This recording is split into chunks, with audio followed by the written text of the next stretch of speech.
Welcome to another emergency Zcast, everyone. I'm Kerravala from ZK Research, and I'm here with Bob Laliberte from theCUBE Research. Bob, we had some big news this weekend. We get back from Discover, and lo and behold, HPE and Juniper settled a lawsuit with the DOJ. And it was kind of an odd settlement. Now, this is long overdue. I think you and I were speculating whether this day would actually come or not, with the court date coming the 9th. But they did settle, and it looks like they'll be allowed to go forward. They just need a signature from a judge. And there's two kind of interesting provisions to this. The first is they have to divest the instant on business, which we'll talk about in a bit. And the second one is that HP has agreed to grant up to two, it's worded this way, up to 2 licenses to the Mist AIOps source code, with the licensee being determined through an auction process that will award the license up to 2 bidders. And the bidders have to be, it's worded this way, acceptable to the United States with the DOJ's sole discretion. It also says that it allows for 3 or more organizations to bid in the event that several bidders exceed 8 million. So after all the hullabaloo that the Cisco plus HP plus Juniper would create an unbalanced competitive environment of the US of market share north of 70%, they're saying now HP has got a license to source code for Mist. That somehow fixes the problems. What are your thoughts on that? Yeah, it's a really interesting, it's go ahead and join, but, and I think one of their caveats helps with that issue that they were talking about, which is divest the instant on, right? So the SMB and the small business, right? How big is that? I don't know, but I'm guessing it's not going to tip the scales dramatically in the market share, but it satisfies a requirement. We're divesting. I mean, ostensibly, you could get there. You could accomplish the same thing using some of the Mist edge components, right? And just for home use and things like that. So I think that's fine. That really settles which product is going to stay in this space right out of the bat. I think so that one, I think you could maybe, based on their argument, that's the one that you could say, okay, I understand this. Sure, I can understand that. Right. The second one is far more perplexing. In that Mist, that was really the crown jewel of Juniper. Now, I'm not taking anything away from everything else that Juniper's done. There's lots of reasons why HPE wants to have Juniper. Their service business, right? Service provider business, their data center business, right? All that stuff. Security, yep. Security business, etc. But the Mist was really the crown jewel. And I think, you remember what was the stat from the research that we had done last year? We asked how likely you were to switch vendors if the AI was demonstrably better, and 97% said they would, which was a staggering number. And this was kind of my issue with this all along, Bob. I understand that Cisco, there's a north of 70% share with Cisco, HP, and Juniper, but history has shown that market share can erode by building a meta mousetrap when markets transition. Cisco's router share was north of 90%, even though there was that, they were still allowed to buy Viptela, but VeloCloud and Silver Peak both had better SD-WAN solutions, and Fortinet, right? And so they took a lot of share. You look what happened in the mobile space, right? Palm had that market, then BlackBerry, then Apple. You look in the processor space, right? Intel had the lion's share of market capitalization. Now NVIDIA does. And so just because you have share through these market transitions doesn't mean, and in fact, one of the points you've made all throughout is Wi-Fi gets changed out more than any other networking technology. So this might have just taken care of itself, right? Yeah, I mean, that's the reality of it. And I think what we've seen is that certainly Mist has been incredibly attractive to customers we've talked to. The benefits and value that are derived from it, that they've achieved and recognized having deployed it. And I think that's one of the biggest things right now. Obviously, it's been the show season this spring has been full of AI and agentic AI and all that kind of stuff. The hard part is those have all been announcements. We still have to see the rubber hit the road. What Mist has developed, that's over 10 years in the making. It's been out for years. It's got hundreds of customers, if not thousands. So it's a really proven solution. And as part of this acquisition, obviously, yes, the $14 billion, they get a lot of great stuff. They get Mist, they get to keep Mist and keep developing it and keep extending it to potentially other technologies, even outside of networking. but they also have to license it to another, I assume it's going to be a networking company, who's going to then get the benefit of the Mist source, all that they've developed. And from what I said, they said for bids over 8 million, which seems super, super cheap to pick up source code of this value. Yeah, and I don't really understand. The bigger question is, how does this change the competitive balance, right? It allows a vendor that maybe was behind to catch up, but but that still keeps the share where it is, right? So again, divesting Instant Dawn, you can argue whether that really is a needle move or not, but makes some sense, right? Yeah, it sounds like the DOJ is democratizing AI for networking.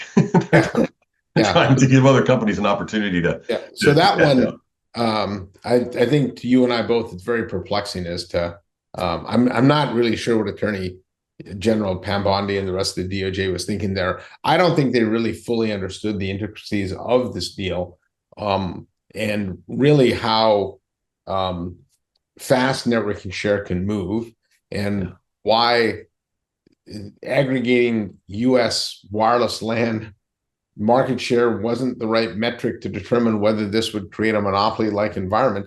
And frankly, they're not the problem. It's the fact that Cisco has so much share. So I think you've said this over and over. Cisco plus anyone is going to create a monopoly, right? Market share. Yeah, exactly. So, and again, and the good part is that because of what Juniper's done, again, we mentioned it earlier, right? The show season, there's a ton of innovation coming out. It's great to see the competition, picking up the pace and starting to really innovate. So the real winners are going to be all the customers who are able to take advantage of all this new technology.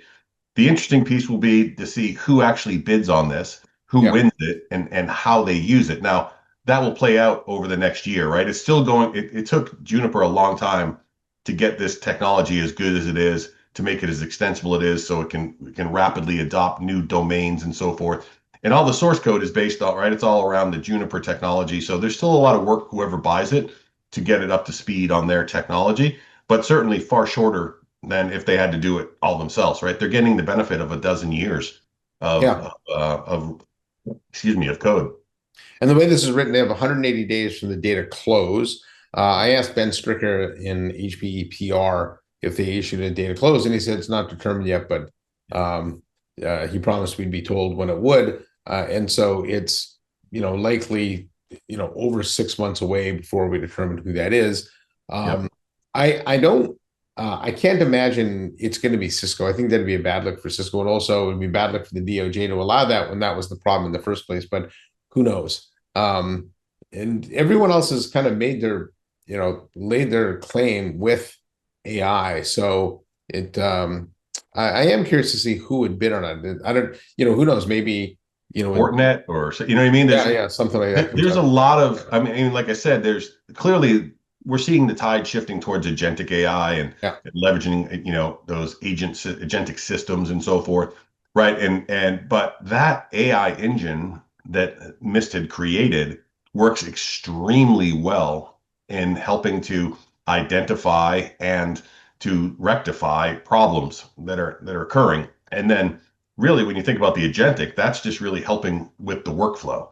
So I don't see this as replacing anything, but man, this would be a great piece to slot into one of those agentic systems to help accelerate the time to provide that issue identification and resolution. Yeah, especially for $8 million, right? So and the winner also gets engineers and salespeople. Oh, that's right. They also have introductions to their channel. So they have to send 30. But wait, there's more, right? Yeah, so they have to send, as part of the deal, they have to send 30 engineers and 25 salespeople over to the licensee. It's not clear if there's more than one, if the highest bid gets all of them, or if they have to divide them up. I suppose it'll be some sort of rationalization. There's also provisions for non-compete in there, or non-solicitation. So once people go over, they can't poach the rest of them, at least for a year. So there's a lot of kind of moving parts in here. So, all right, let's assume that that's going forward. Yeah. This deal is going forward. It's certainly good for both companies. I've talked to a lot of their customers over the last, year and a half. It's been a year and a half, right, since this was announced.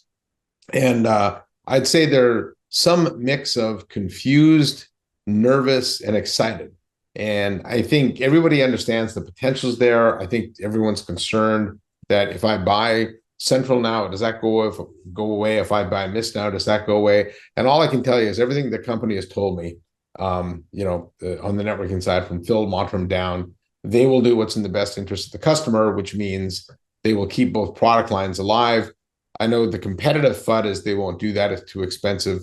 But if you look at HPE's track record, that's exactly what they did with Aruba, what they did with 3Com, what they did with ProCurve, right? They have kept their products aligned. And it's the more expensive way to do it. It certainly cuts into their margins, but everyone there has told me they will not disrupt customer environments. Yeah, I think that's the smart. I mean, I think usually by law, there's a certain number of years that products have to be end right. It's 6-7 years, whatever it is for end of life anyways. But I think you're right. You're talking about, when you talk about HPE Aruba, right, and their dedication to their airheads, and you talk about Juniper and their dedication to their customers, they're absolutely everything. Like, again, like you said, I've talked to the same customers, talked to all the executives, and they're all saying the right thing. They're all saying we're going to do what's best for our customers. We're not going to comment on roadmap until we actually close and figure all that out. We've discussed this before about where we think things are going to shake out, but clearly, so if you're using Central, I wouldn't worry about it. HPE has made a significant investment in Central, not just for networking, but across all of GreenLake, right? Mist obviously is at the center of it. So if you're a Mist customer, if you're a Central customer, I wouldn't be that concerned. I think you're going to see this evolve over time. I think they're going to get the deal closed. They're going to take a thoughtful approach to this. They're going to talk to customers. They're going to talk to partners and figure out what that path is, and that migration path is going to be moving forward. Yeah, and so if you think about just the progression of products, and you brought out the evolution of Central and Mist, and even the APs and other hardware, there will come a day where they're all converged, but it'll kind of be the natural progression of it. And Aruba customers and Juniper customers won't really know that the thing they moved to was a combined product. It'll just happen naturally. And that's what they should do. So anyways, I know you're on vacation. I'm heading on vacation soon. Any final thoughts on this? It's, like I said, we're both perplexed by the stipulations in there, but ultimately we're both glad it got done. Yeah, absolutely. I think I'm glad it's done and it's moving forward. And now it's just going a few interesting wrinkles that we'll have to watch and hopefully provide some feedback on. As we learn more information, we'll share it with you. Yeah. And obviously they cut this pretty close to the trial date. So, but I don't think anybody wanted to go before. I don't think the judge probably wanted to rule on this. So, good thing they got it done. So, yeah. Anyway, so congrats to HPE and Juniper, and frankly, congrats whoever wins the source code. That's it's probably the most mature AIOps platform out there. So, on behalf of Bob Laliberte from theCUBE Research, I'm Zeus Kerravala from ZK Research. Thanks for watching this emergency Zcast, and we'll see you next time on our next video.